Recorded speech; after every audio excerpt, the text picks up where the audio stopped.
This is one of the most iconic portraits of King Charles I, located at Windsor Castle.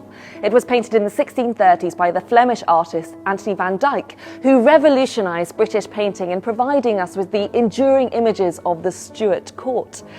And this painting is no exception. This is a great statement of power and authority, full of symbolism.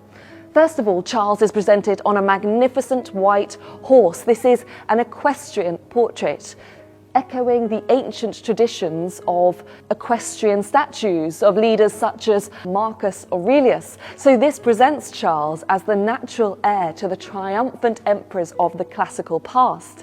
Presenting Charles on a horse not only elevates the king far above us, far above the eye line of the viewer, above the ordinary people, if you like, it's also a metaphor of control. For here, Charles is taming nature, taming this magnificent creature, and that is supposedly representative of his ability to guide his people, to subdue his enemies.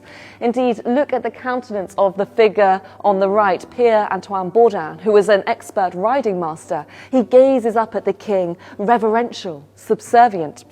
We also have the royal arms in the bottom left. Charles is wearing this costume of armour, and it's in this setting of a triumphal arch, again a nod to the ancient world. And all of this frames him as a powerful ruler, a warrior king. But on the other hand, he's got this flowing hair, this gentle expression, and a blue sash of the Order of the Garter, itself a nod to the English medieval kings.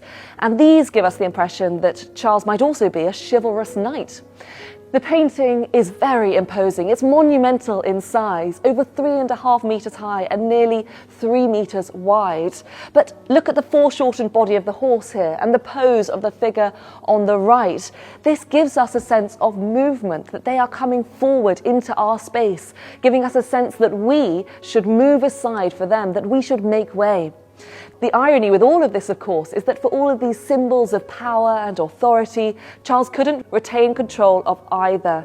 Just a few years later, in 1642, England was dragged into civil war, a war where Charles paid the ultimate price with his execution in 1649.